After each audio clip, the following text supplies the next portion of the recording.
Hello everyone, today's chapter number है 5, मेहनत का स्वाद। तो ये एक करेक्टर्स के थ्रू ये समझाया गया है। तो इसमें हम लोग पढ़ते हैं मेहनत का स्वाद की क्या है। इसको पिक्चर्स भी दिखाई गई हैं और पिक्चर के थ्रू इसको समझाया गया है। तो इसमें क्या है, राजा विक्रम बहुत ही आलसी व्यक्ति थे। कौन है ये? राजा है, इनका नाम क्या है? विक्रम। तो ये एक राजा जिसका नाम है राजा विक्रम, ये बहुत ही आलसी थे। एक दिन क्या हुआ, इन जिसके सामने एरो लगा यानी कि ये बोल रहे हैं। तो राजा विक्रम ने क्या कहा, इस छज्जे नुमा आकार से मैं बिल्कुल खुश नहीं हूँ। इस छज्जे नुमा आकार से मैं बिल्कुल खुश नहीं हूँ। फिर क्या कह रहा है कि यहाँ की हवा भी बहुत गर्म है। यहाँ की हवा भी बहुत गर्म है। मंत्री जी चलो बगीचे में चलते हैं। किसने कहा? ये राजा विक्रम ने बोला कि चलो मंत्री जी चलो बगीचे में चलते हैं। फिर ये लोग आगे देखते हैं क्या हुआ।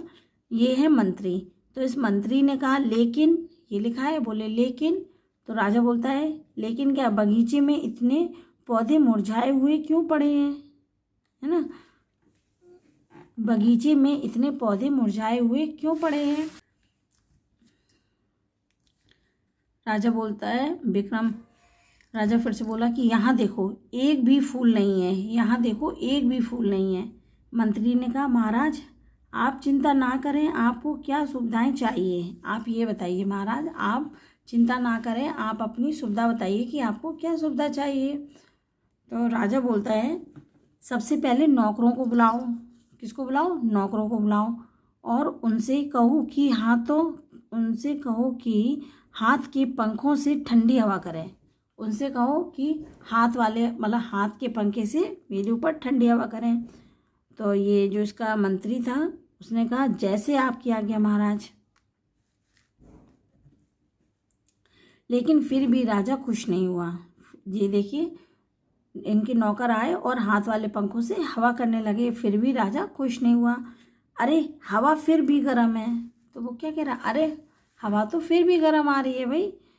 फिर क्या बोलता है मंत्री, महाराज अब आपका दोपहर के भोजन का समय हो गया है। मंत्री ने क्या कहा, अब महाराज आपके दोपहर के भोजन का समय हो गया है।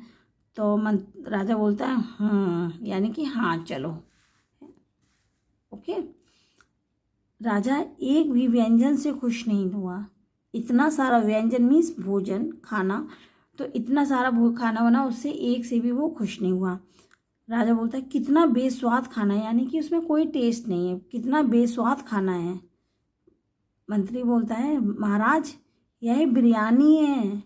उसने क्या कहा, महाराज यह तो बिरयानी है।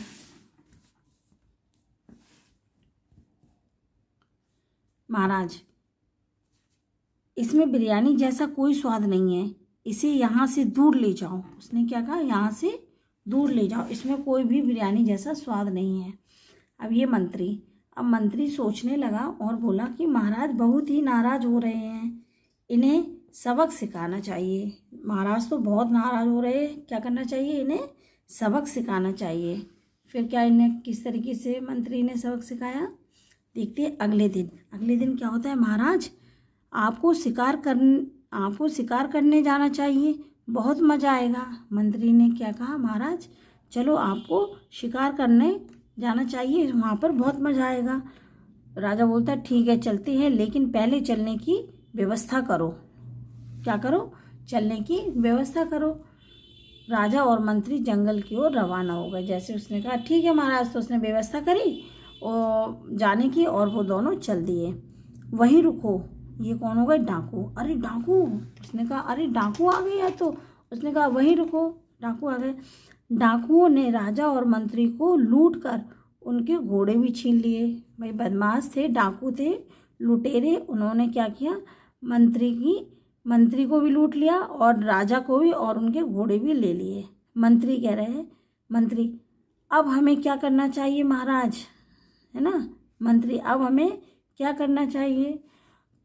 वस्तुतः ये डाकू मंत्री के ही आदमी थे। यहाँ पे मतलब ये बताया गया क्योंकि मंत्री ने सोचा था ना कि राजा उसे बहुत परेशान कर रहा है और राजा खुश भी नहीं है, तो हमें कुछ क्या करना चाहिए, सोच कुछ इसको राजा को सबक सिखाना चाहिए। इसलिए ये मंत्री भी किसके थे, डाकू भी किसके थे, ये मंत्री के ही थे।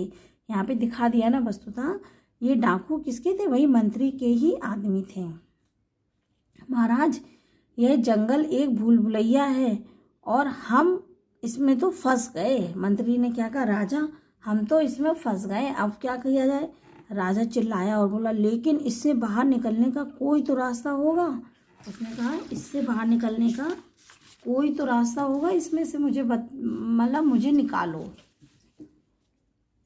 उन दोनों ने पूरी रात पेड़ के नीचे गुजारने का निर्णय लिया। किन दोनों ने, राजा ने और मंत्री ने। अब क्या सोचा कि इस पेड़ के नीचे ही बैठकर हम लोग पूरी रात गुजारेंगे।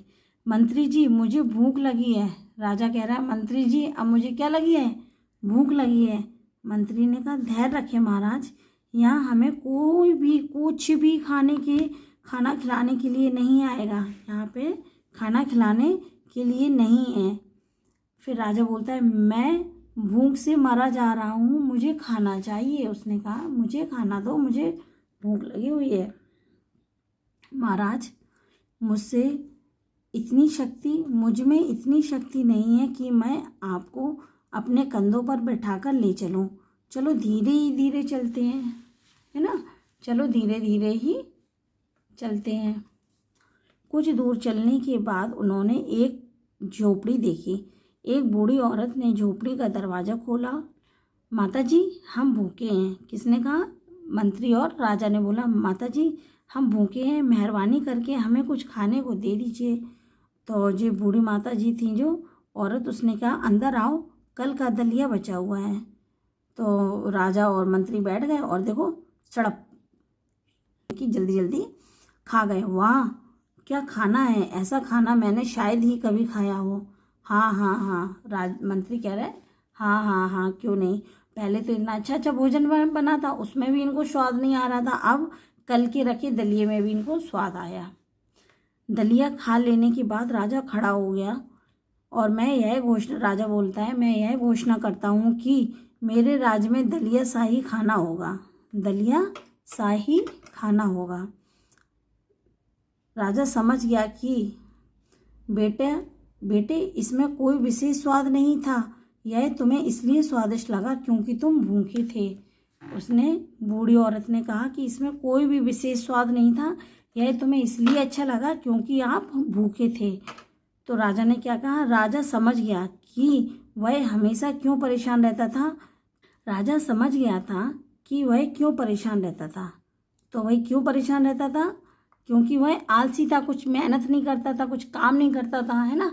उसको सारी चीज़ें, भाई वो राजा था तो जैसा उसने कहा उसको सामान मिल जाता था, इसलिए उसको उस चीज़ की परवाह नहीं थी। तभी उसको इतने अच्छे अच्छे भोजन भी बेकार लगते थे। और उसे दलिया क्यों अच्छा लगा, क्योंकि उसे बहुत तेज़ भूख लग रही थी और उस भूख में ही उसको जो मिला वो बहुत अच्छा लगा। इसने कहा कि राजा अब कभी आलसी नहीं रहा, पहले आलसी था तो अब इतना समझ गया था कि अब वो आलसी नहीं है, अब वो काम करता है और आलस त्याग कर राज करने लगा।